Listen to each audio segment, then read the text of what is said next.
زبور 120 سے لے کر زبور 134 تک میں بتا چکا ہوں کہ یہ 15 ایسے مزامیر ہیں جن کو درجوں یا سیڑھیوں کے مزامیر کہا جاتا ہے۔ انہیں سامز آف اسینٹ یا سامز آف ڈگریز بھی کہا جاتا ہے۔ 2015 میں مجھے امریکہ کی ایک ریاست انڈیانا کے شہر انڈیناپولس میں جانے کا اتفاق ہوا۔ وہاں میری ملاقات خداوند کے خادم جن کا نام پاسٹر یعقوب تھا ان سے ملنے کا شرف حاصل ہوا۔ میں نے ان کے چرچ پیغام بھی سنایا اور اس کے بعد وہ مجھے اپنے گھر اپنے ساتھ لے گئے۔ صبح کو خداوند کے خادم نے اپنی محبت کا اظہار کرتے ہوئے اپنے ہاتھوں سے ناشتہ تیار کیا۔ اس کے بعد وہ ایک ڈائری لے آئے اور جب وہ ڈائری لے کر آئے تو اس ڈائری میں بے شمار باتیں یا واقعات لکھے ہوئے تھے۔ میں نے پادری صاحب سے یہ سوال کیا کہ یہ ڈائری کیا ہے، یہ کیا لکھا ہوا ہے اپنی اس ڈائری پر؟ انہوں نے مجھے جواب دیا، اس ڈائری میں خدا کے ان کاموں کا بیان ہے جو خدا آج تک میری زندگی میں کرتا رہا ہے۔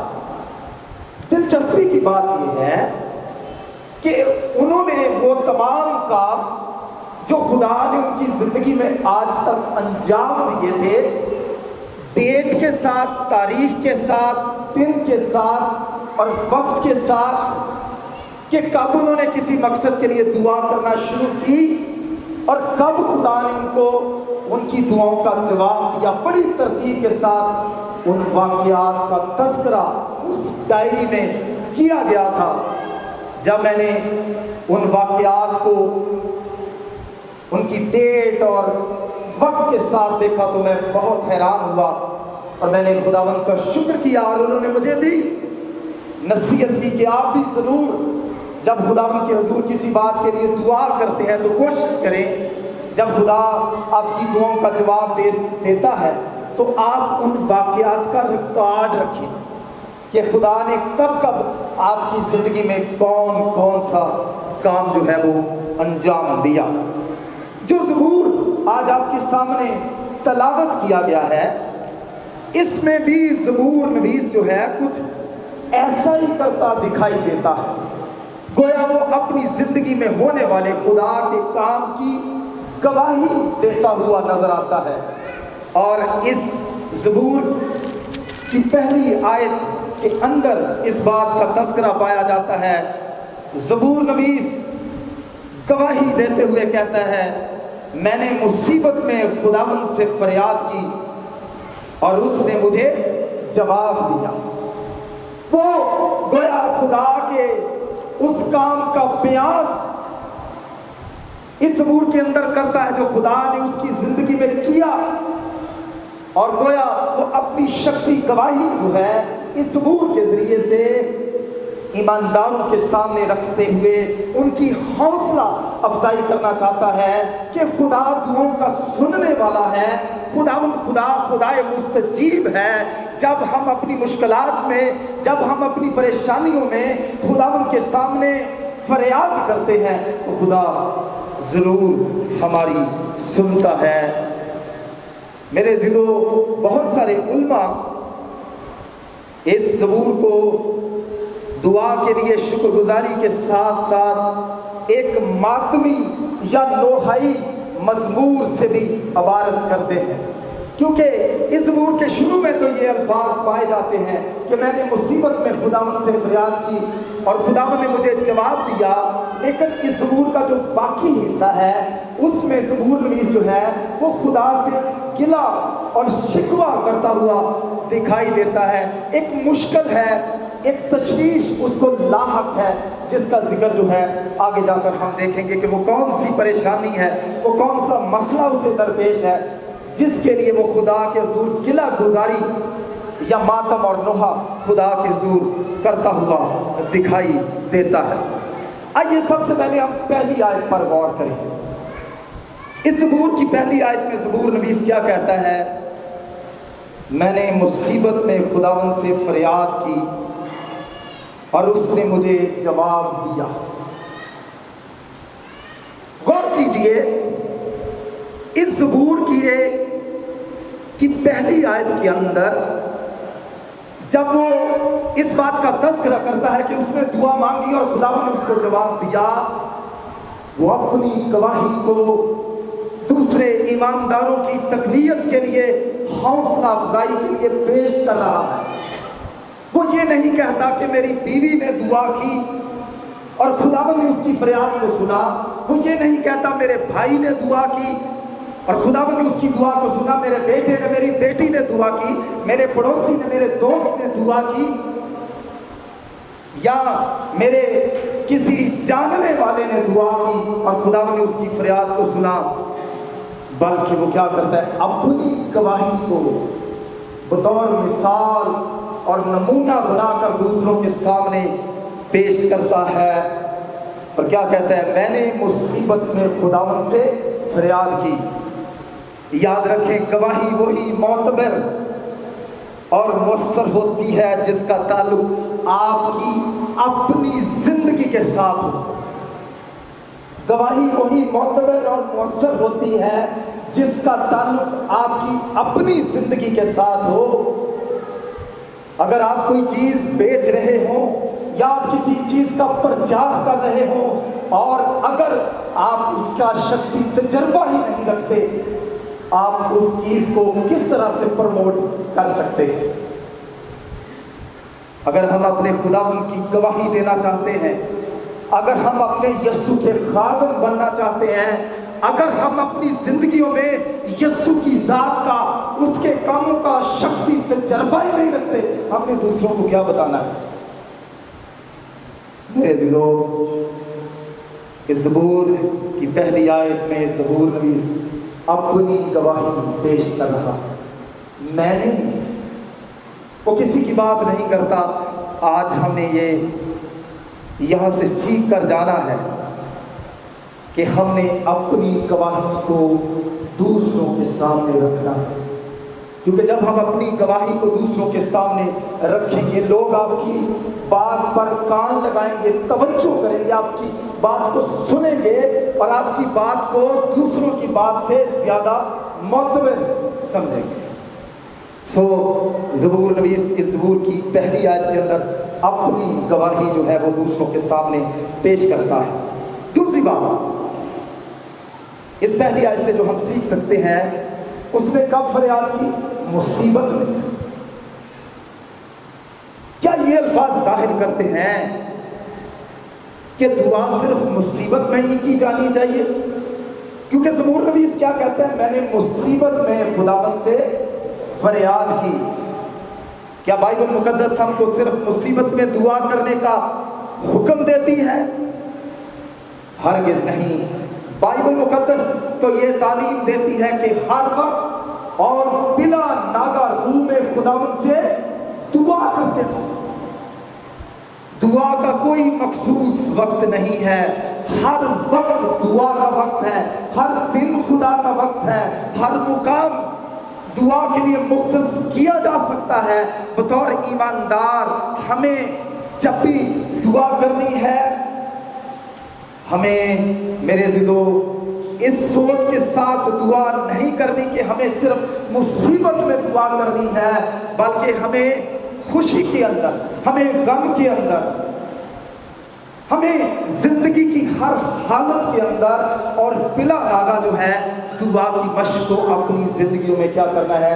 جاری اور ساری رکھنا۔ لیکن خداوند کا بندہ داؤد اس زبور کے اندر، زبور نویس ہمیں یہ سکھاتا ہے، میں نے مصیبت میں خداوند سے دعا کی۔ بلا شبہ ہمیں زندگی کے ہر لمحے میں خوشی غم دونوں طرح کے لمحات میں دعا کرنی ہے، لیکن وہ خصوصیت کے ساتھ دعا کرتا ہے کہ میں نے مصیبت میں دعا کی۔ بہت دفعہ جب مصیبتیں آتی ہیں، مشکلات آتی ہیں، ہم دعا کو چھوڑ کر ہم دنیاوی حربے، دنیاوی ہیلے، دنیاوی طریقے استعمال کرتے ہیں۔ زبور نویس کے یہ الفاظ کہ میں نے مصیبت میں یہ دعا کی، دراصل ہمیں حوصلہ دیتے ہیں، دراصل ہمیں سکھاتے ہیں، تقویت دیتے ہیں کہ جب ہماری زندگیوں میں مصیبت آئے تو ہم نے کس کی طرف رخ کرنا ہے؟ دعا کی طرف، خداوند کی طرف رخ کرنا ہے۔ اپنی مشکلات کو، پریشانیوں کو، اپنی مصیبتوں کو، اپنی تنگیوں کو لے کر کس کے پاس جانا ہے؟ خداوند کے پاس جانا ہے۔ اور یعقوب اپنے خط میں بھی کیا کہتا ہے؟ اگر تمہیں کوئی مصیبت زدہ ہو تو وہ کیا کرے؟ دعا کرے۔ اگر کوئی خوش ہو تو وہ حمد کے گیت گائے۔ سو زبور نویس اس زبور کے اندر اس کی پہلی آیت میں کہتا ہے میں نے مصیبت میں خداوند سے فریاد کی اور اس نے مجھے جواب دیا۔ میں یہ کہنا چاہتا ہوں بلا شبہ ہمیں ہر وقت دعا کرنی ہے، لیکن جب مصیبت آئے آپ ادھر ادھر نہ دیکھیں، بلکہ فوراً آپ کو کپڑا بچھانا چاہیے، آپ کو خداوند کے حضور آنا چاہیے، آپ کو پہلے خود دعا کرنی چاہیے، خدا کے خادموں کو اپنے گھر میں بلانا چاہیے، کیونکہ کلام میں لکھا ہے اگر تمہیں کوئی مصیبت زدہ ہو تو وہ دعا کرے، کلیسیا کے بزرگوں کو بلائے۔ یہ خدا کے انتظام کی بات ہے۔ کلیسیا میں آپ پریئر ریکویسٹ دے سکتے ہیں، یوں نہ صرف آپ بلکہ دوسرے آپ کی مصیبت کے لیے دعا میں آپ کے ساتھ مصیبت میں کیا ہو سکتے ہیں؟ کھڑے ہو سکتے ہیں۔ تیسری بات جو اس آیت سے ہم سیکھ سکتے ہیں، فریاد کرنی کس سے ہے؟ وہ کیا کہتا ہے؟ میں نے مصیبت میں خداوند سے فریاد کی، میں نے مصیبت میں خداوند سے فریاد کی۔ اور خداوند کے لیے جو لفظ استعمال ہوا ہے عبرانی زبان میں، وہاں پر ہے یہوہ۔ دنیا میں جتنے بھی مذاہب ہیں ان کے مذاہب کے اپنے خدا ہیں، کوئی بھگوان کہتا ہے، کوئی کچھ کہتا ہے، لیکن میرے عزیزو بائبل کا خدا یہوہ خدا ہے۔ ہمیں یہوہ خدا پر ایمان، بھروسہ اور یقین رکھنا ہے۔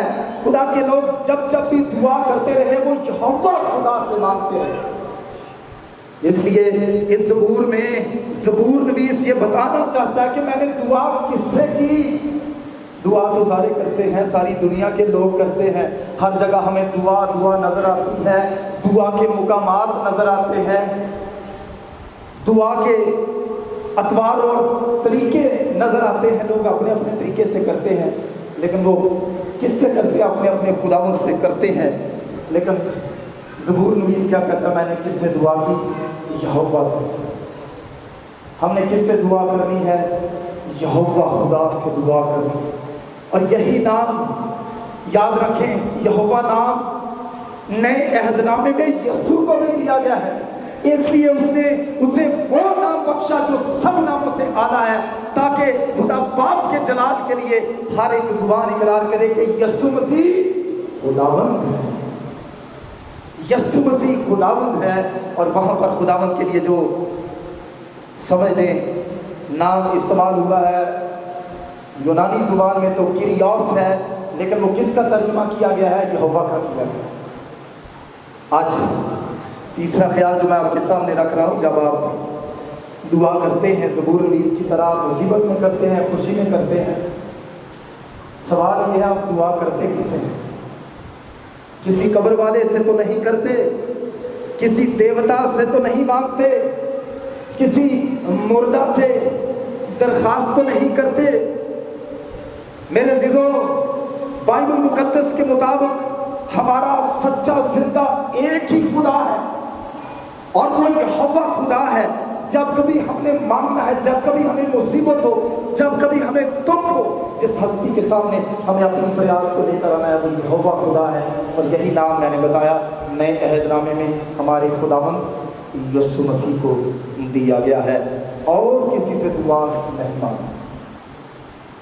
میں نے مصیبت میں خداوند سے دعا کی ہے۔ دعا مانگنی ہے، مصیبت ہو، خوشی ہو، کوئی بھی لمحہ دعا کرنی ہے۔ لیکن اس بات کو ضرور یاد رکھنا ہے، مانگ کس سے رہے ہیں۔ ہمیں سوائے یسوع کے اور کسی کے آگے سجدہ نہیں کرنا، اور نہ کسی سے اپنی فریاد، اپنا دکھ، اپنی مصیبت جو ہے وہ شیئر کرنی ہے، کیونکہ وہ باغ کی دانی طرف کس لیے بیٹھا ہے؟ میری اور آپ کی شفاعت کرنے کے لیے بیٹھا ہے۔ اسی سے اپنی دعائیں اور التجائیں جو ہیں وہ کرنی ہیں۔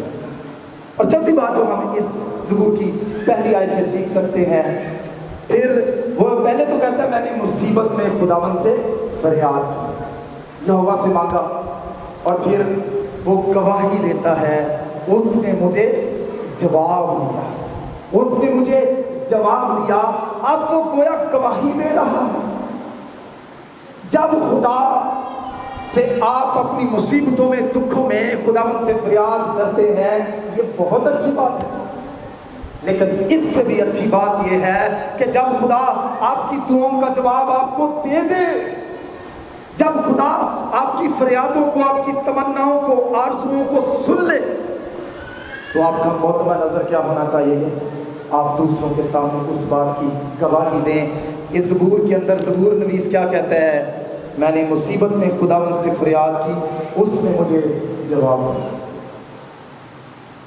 جب آپ کسی بات کے لیے دعا کرتے ہیں، خداوند آپ کو جواب دیتا ہے۔ آپ اپنے فیملی ممبرز کے ساتھ اس بات کو شیئر کریں، اپنے چرچ کے ساتھ اس بات کو شیئر کریں۔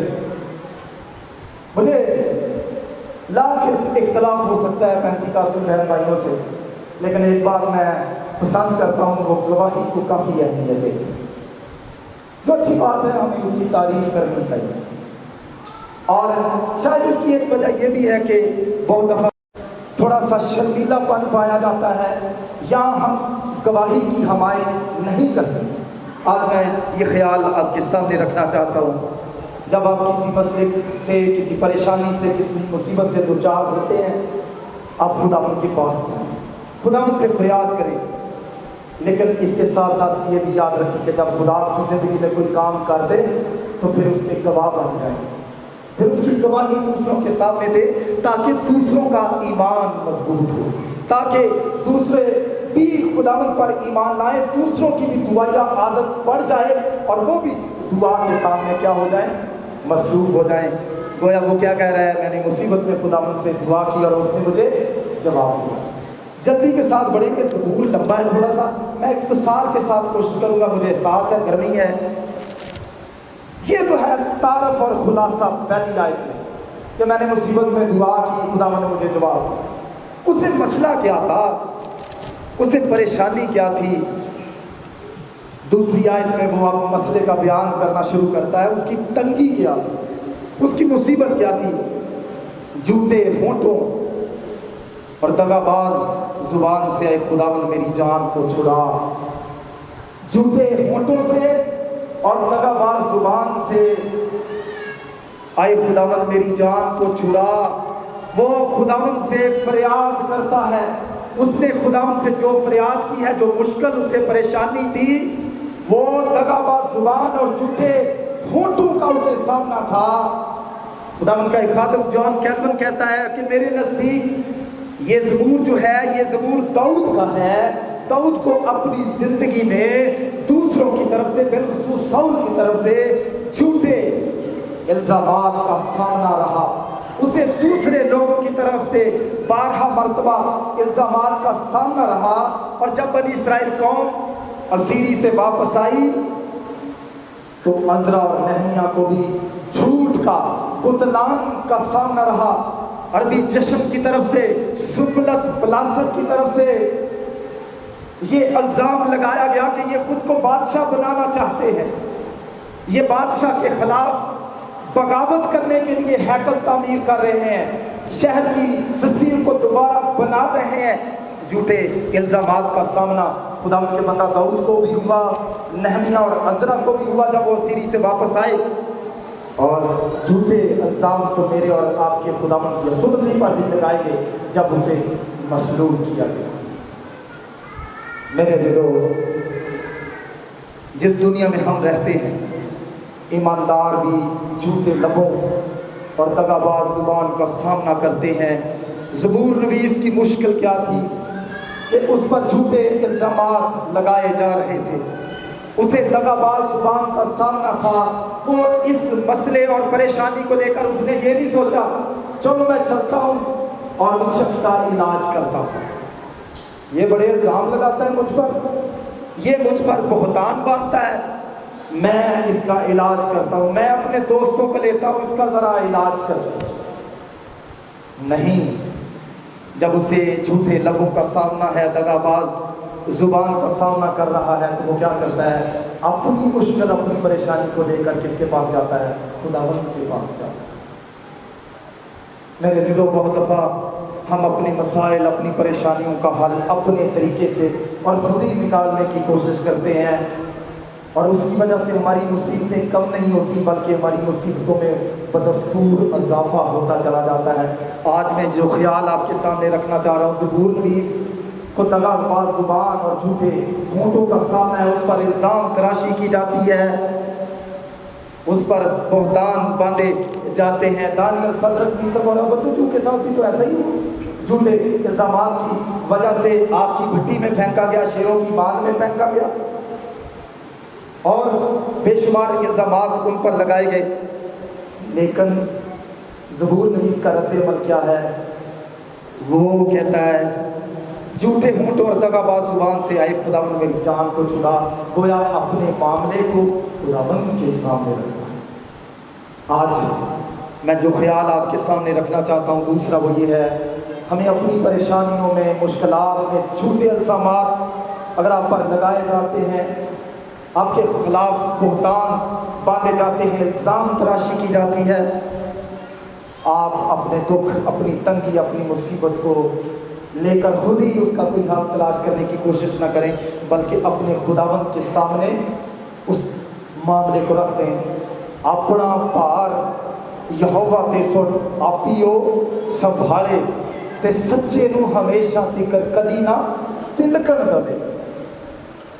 ہمیں اپنے سب کام اپنے خداوند پر چھوڑ دینے، اپنی فکروں کو، اپنی پریشانیوں کو زبور نویس کی طرح کس کے سپرد کر دینا ہے؟ خداوند کے سپرد کر دینا ہے۔ تیسری اور چوتھی آیت میں وہ دغاباز زبان کے اثرات کو بیان کرتا ہے کہ وہ کس طرح سے میرا حال برا کر رہے ہیں۔ یہ بڑے قابل غور الفاظ ہیں۔ پہلے تو تیسری آیت میں کہتا ہے دغاباز زبان، تجھے کیا دیا جائے اور تجھ سے اور کیا کیا کیا جائے؟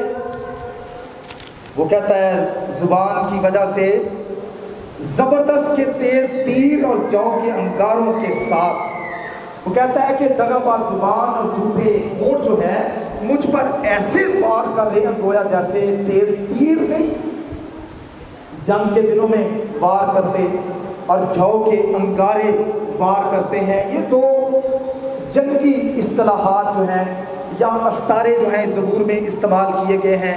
جنگ میں تیروں کا استعمال کیا جاتا تھا، تیز تیروں کا، اور جو کے انگاروں کا نہ صرف وہ دشمنوں کو مارنے کے لیے تیروں کے ساتھ آگ لگا کر پھینکتے تھے بس، بلکہ اس سے ان کا مقصد یہ بھی ہوتا تھا جنگ کے دوران تاکہ دوسروں کی جو رہائش گاہیں ہیں ان کو بھی تباہ و برباد کیا جائے۔ زبور نویس کیا کہتا ہے؟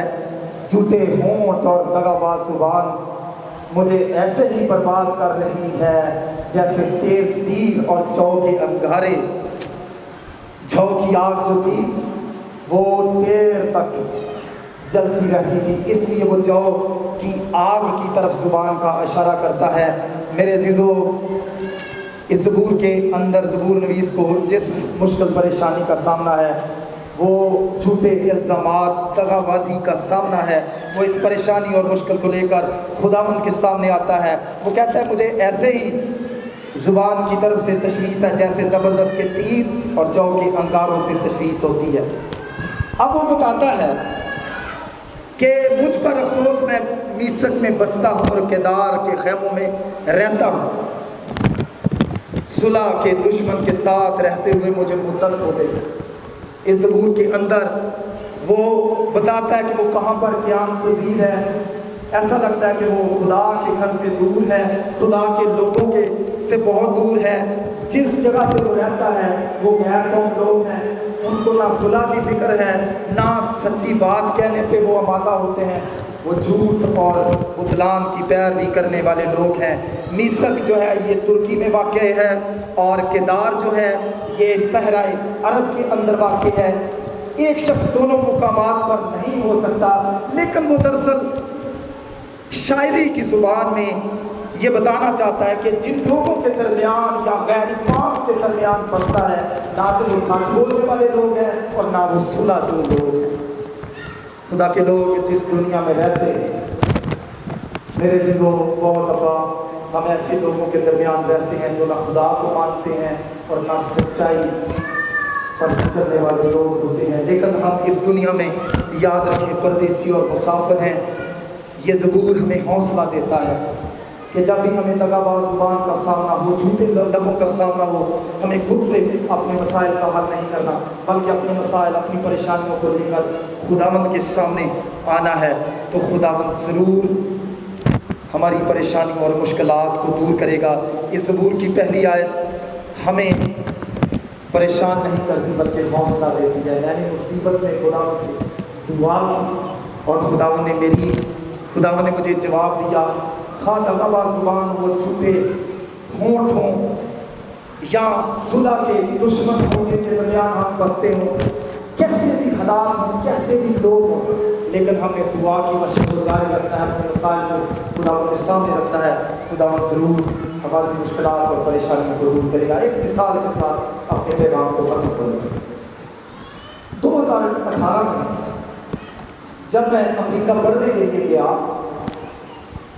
تو جب ایئرپورٹ پر پہنچا تو ایئرپورٹ والوں نے میرے پاسپورٹ اور کاغذات کو جب چیک کیا تو ایئرپورٹ افیسر نے، امیگریشن افیسر نے مجھے کہا کہ ہم آپ کو امریکہ میں، حالانکہ میں جا چکا تھا، آپ کو امریکہ کے اندر داخل ہونے نہیں دے سکتے، کیونکہ آپ کے جو کاغذات ہیں، جس جگہ آپ پڑھنے جا رہے ہیں وہاں پر آپ ایکٹیو نہیں ہیں۔ انہوں نے کہا کہ ہم نے فلائٹ چیک کی ہے، جس راستے سے آپ آئے ہیں، جرمنی کے ذریعے سے، ابو ظہبی کے ذریعے سے، ابھی فلائٹ اویلیبل نہیں ہے۔ رات کو ہم آپ کو ڈیٹینشن سینٹر میں، کہنے جیل میں ایک رکھیں گے، اور جو ہی دوسری فلائٹ آئے گی آپ کو واپس بھیج دیا جائے گا۔ اب آپ اپنا سامان لے کر گئے ہیں، پڑھنے کے لیے گئے ہیں، پیچھے بیوی بچوں کو بتا کر گئے ہیں، آپ پڑھنے کے لیے آپ وہاں گئے ہیں، اور جب وہاں پہنچتے ہیں آپ کو کہا جاتا کہ آپ کے کاغذات پورے نہیں ہیں، ہم آپ کو واپس بھیجیں گے، آپ پر کیا بیتے؟ وہ مجھے بتا کر واپس چلا گیا۔ میرے ساتھ کمرے میں اور بہت سارے لوگ تھے، میں تو رونے لگا۔ میں نے خداوند سے دعا کرنا شروع کی، خداوند یہ بہت بڑی مصیبت ہے، مجھے نہیں پتا، 1.5 لاکھ کے قریب ٹکٹ آتی ہے، ٹکٹ کی خرچی ہے، وہ سب کچھ ضائع ہو جائے گا۔ وقت نکالا ہے، کلیسیا نے بھی دعاؤں کے ساتھ بھیجا ہے، آگے انتظام ہے، سب کچھ ہی کیا ہو۔ دراصل میں نے دسمبر میں جانا تھا، میں دسمبر میں جانے کی بجائے میں مارچ میں گیا، اور وہ کچھ عرصہ ہوتا ہے کچھ دنوں کا، اس میں میری وہ جو کاغذات تھے وہ ایکسپائر ہو گئے تھے، مجھے پتہ نہیں تھا، ویزا لگا ہوا تھا۔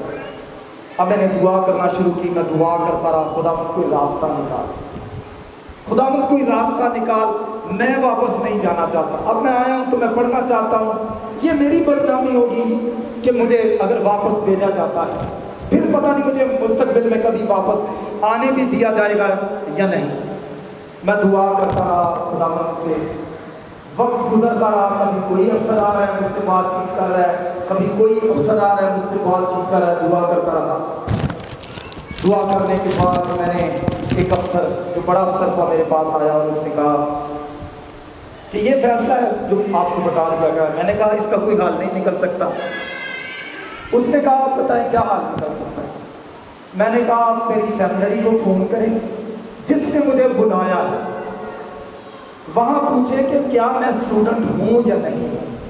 اس نے کہا جی آپ نمبر لائیں۔